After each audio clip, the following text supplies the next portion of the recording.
The great teardown begins. Time to pull the hood off. Pull the exhaust stack off. Air breather off. Battery box off.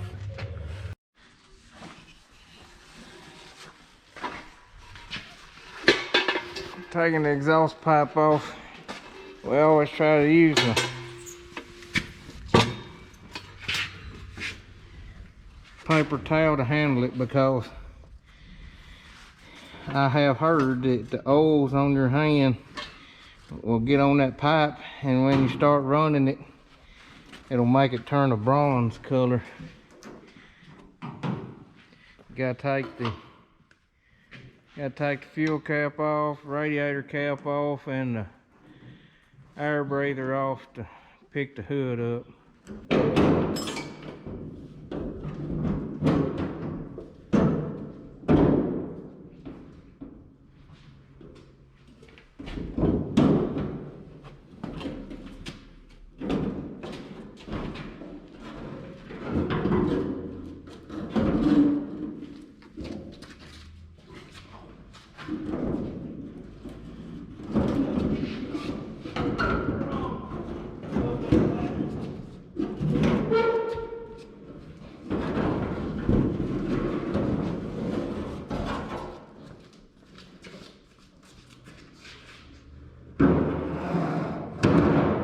I always put the radiator cap and the fuel cap back on to keep anything from getting contaminated. Looks like we're about to lose the radiator hose. Now it's time to make a mess. Unhooking the hydraulic lines to go into the cab.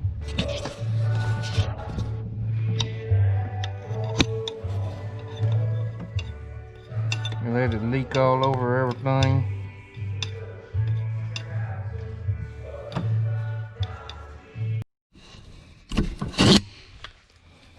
Now it's time to work on taking these electrical connections loose. I'm going to take a picture of it so I can remember how all them wires go back on there. Let's see, so not all of them's got to come loose, just alrighty, that one there's got to come loose.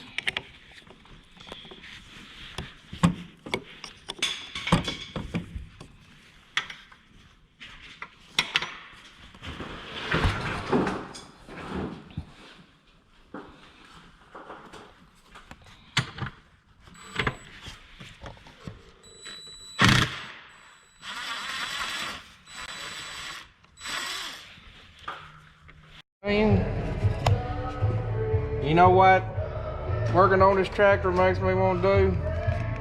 Try to get drunk and crazy. Because we're going to spend lots of money on this thing, I'm afraid.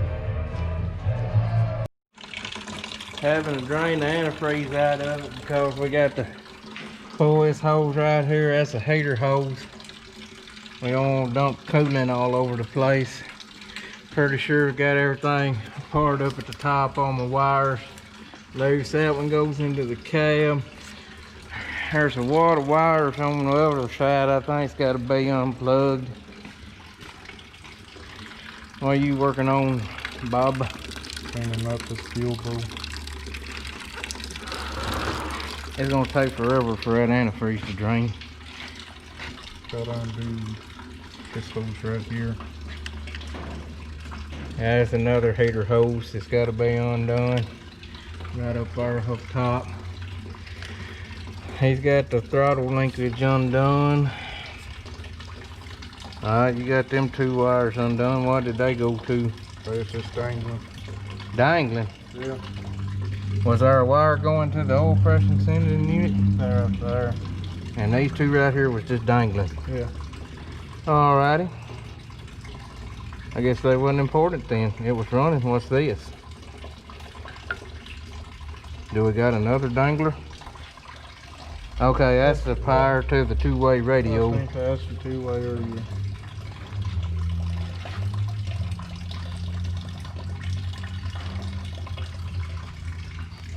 Alright, they stay with the butt end of the tractor.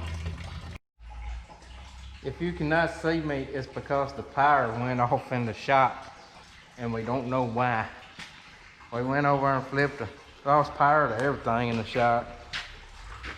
We went over and flipped the main breaker and it wasn't tripped, but I don't know. I'm gonna go check with some other people, see if their power went off. Maybe it'll be back on in the morning. It picked a good time to do it. It's 4:45. It's time to go home anyways. So we'll talk to y'all tomorrow. So let me catch y'all up on what is going on.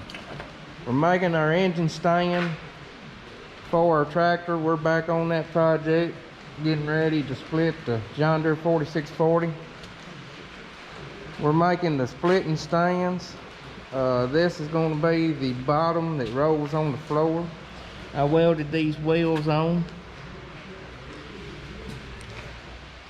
I'm no professional welder, but I do fair, I think. That's my opinion. Y'all are entitled to yours. But each one of these wheels supposedly supports 600 pounds.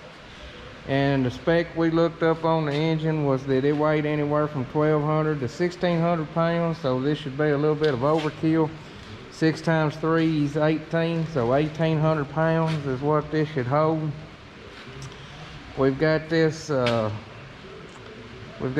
these wheels welded on. I don't know if I'm going to regret putting caster wheels on it, if I should have put some that just stayed straight. I don't know if I'm going to regret that or not. I guess we'll just see when we go to pushing the tractor back together, but we're gonna let them cool down, re-grease it. I'm gonna flip it over here.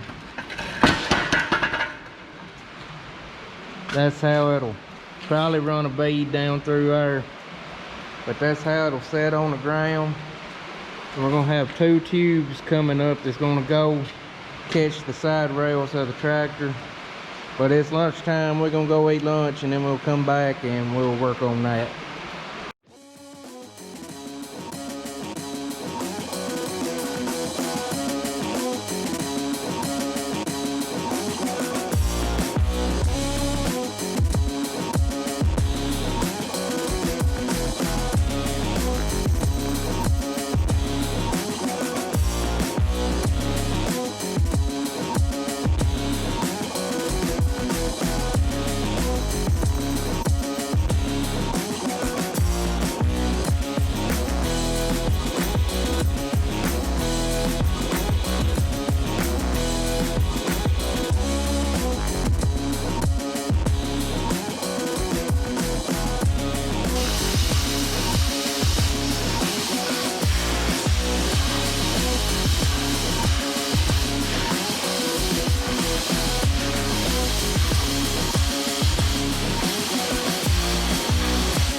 I just am not losing an eye today.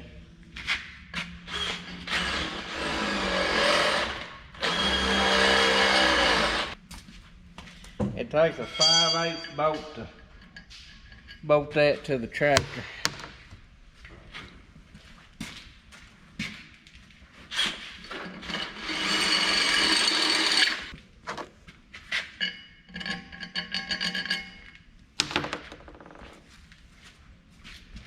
I like to have a little wiggle room.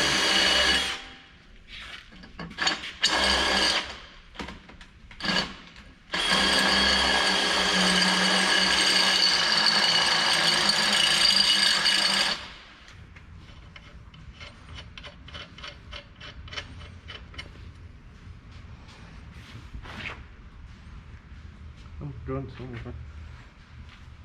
There's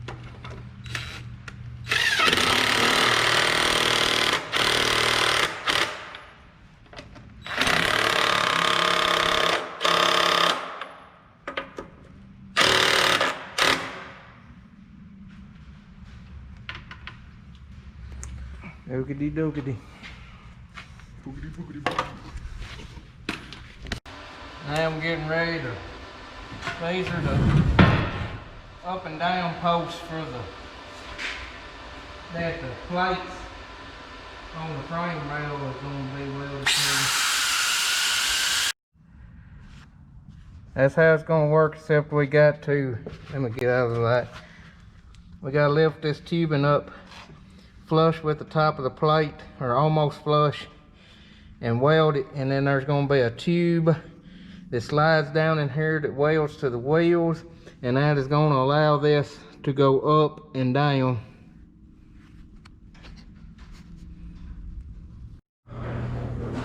Here's what we got. We got our wheels right here. We got our plates welded to the frame.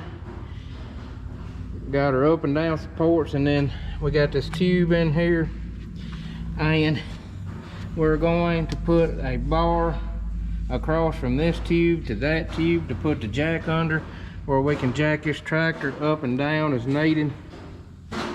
We're going to try to take the MIG welder and tack these tubes up where where we know it is right. We're going to try to tack them tubes up, and then when we get it tacked up real good, we'll take it back over to the stick welder and weld it up super good. Alright, we're tired. We got our stand bolted to the frame rails, got it down on the wheels, got the jack in there. All we got right now, we just got it tacked together. Where we got it tacked together, we're fixing to unbolt it, take it over to the welder, weld everything up good. We're gonna call it a night after we get it welded up good, and this sucker will be ready to split in the morning, hopefully. I just hope things don't draw too much while I'm welding on it. The tolerances on stuff's pretty tight.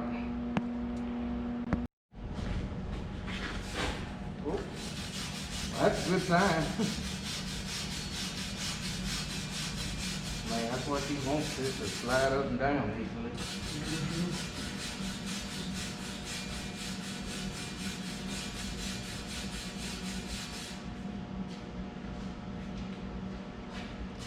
I just hope that it's got enough play in it to slide up them rails.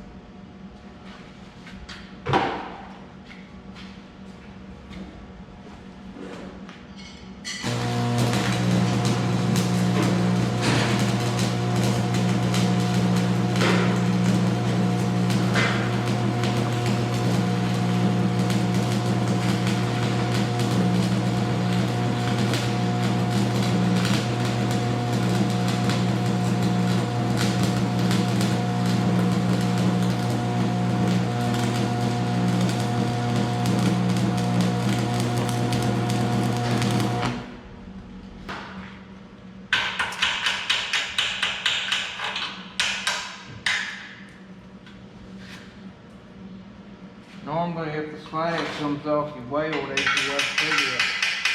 pretty good sign.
Right here's the finished product. We got our jack on here. And jack it up and adjust the height.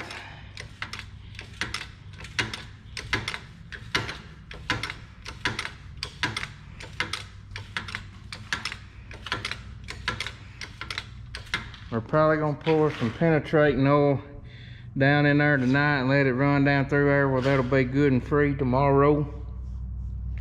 It'll be ready to bolt. It'll be ready to bolt to our side rails. See if I can get over here where the light's a little better. Be ready to bolt to the side rails.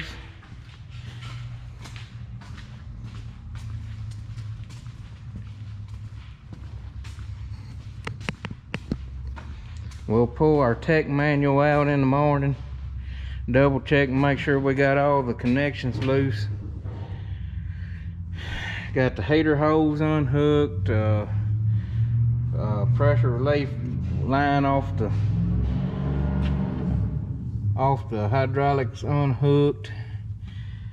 Got the tachometer cable unhooked, another hydraulic hose unhooked. Over on the other side,